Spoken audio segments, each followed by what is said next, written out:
राजीव कुमार जिन्होंने शारदा दिल से 21 रुपये दान दिए। आइए अभी कुमार जिन्होंने शारदा दिल से 21 रुपये दान दिए। श्रद्धालु सब भगवान हर मनोकामना पूर्ण करी, परमात्मा सादा की रखे। आइए आर्यन कुमार जिन्होंने शारदा दिल से 20 रुपये दान दिए। श्रद्धालु को भगवान हर मनोकामना पूर्ण करी, परमात्मा सादा की रखे।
नहीं देखता पनियार के छिए, नहीं देखता यो गरीब के छिए, नहीं देखता यो अमीर के छिए, नहीं देखता दुखिया के छिए, नहीं देखता निर्धन के छिए, नहीं देखता यो गवैया के छिए।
भैया के छिए, नहीं देखता सर समाज के छिए, नहीं देखता मरवाड़ी के छिए, नहीं देखता हियो सेठ के छिए, नहीं देखता साहूकार के छिए।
श्रद्धालु के नाम सुनने आई है विपेश कुमार और साक्षी कुमारी, जिन्होंने शारदा दिल से 101 रुपये की दान दिए।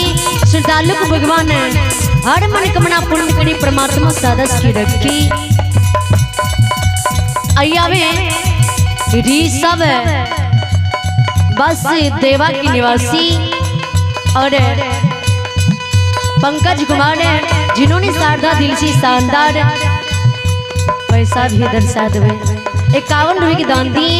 श्रद्धालु को भगवान हर मनोकामना पूर्ण करे, जय हो दानी दाता की जय हो। ए देवता के पेटो में झी आई,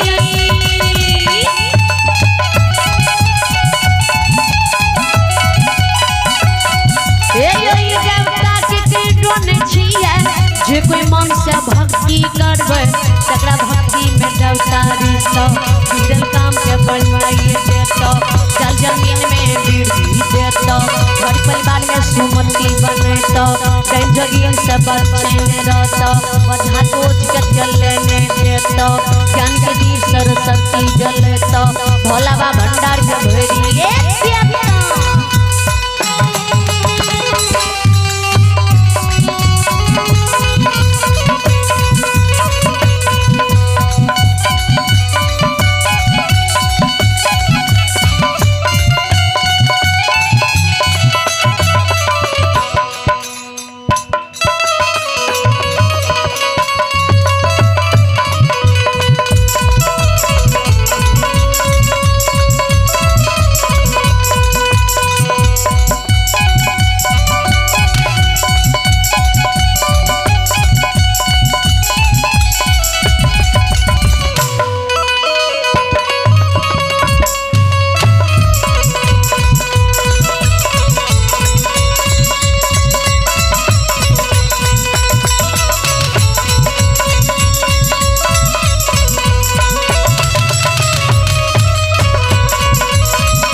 आइए भगती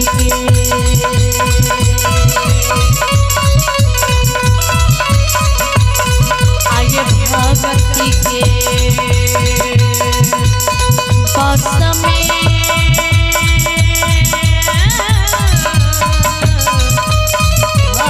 पूरी जी धर्मराज बाबा देव भक्त हो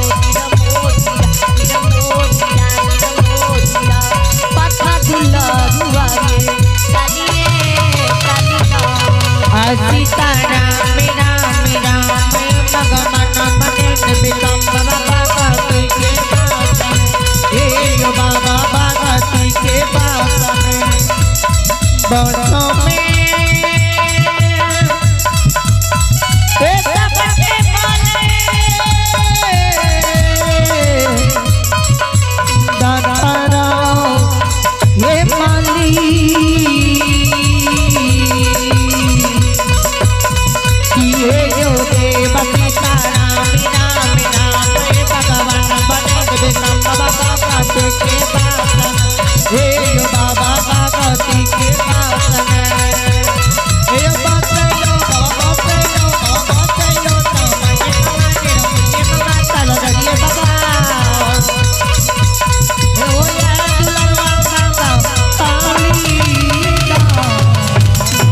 श्रोता भगवान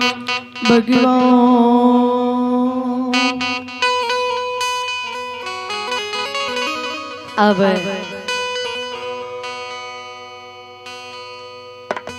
सबसे माफी चाहे छी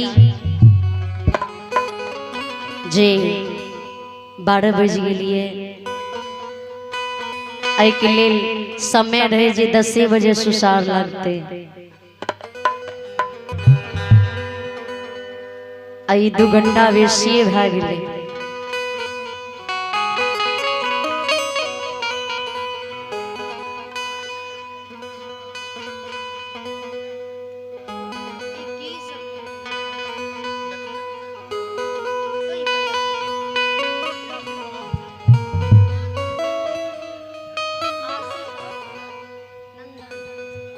आइया में आशीष नंदन कुमार भगवान के दरबार में शानदार दिल से 51 निवेदन दी श्रद्धालु को भगवान हर मनोकामना पूर्ण करी परमात्मा सदा सुखी रखी। जय हो दानी दाता की जय हो।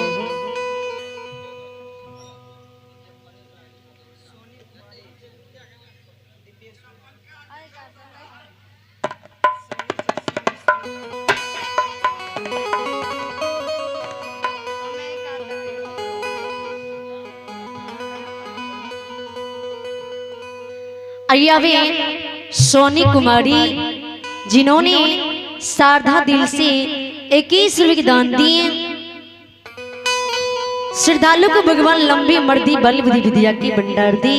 जय हो दानी दाता की जय हो। उनकर समस्त परिवार की जय हो। आइया वे दीपेश कुमार जिन्होंने शारदा दिल से 20 रुपये दान दिए। श्रद्धालु को भगवान हर मन कमना पुण्य करी परमात्मा सादस की रखी। जय हो दानी दाता की जय हो।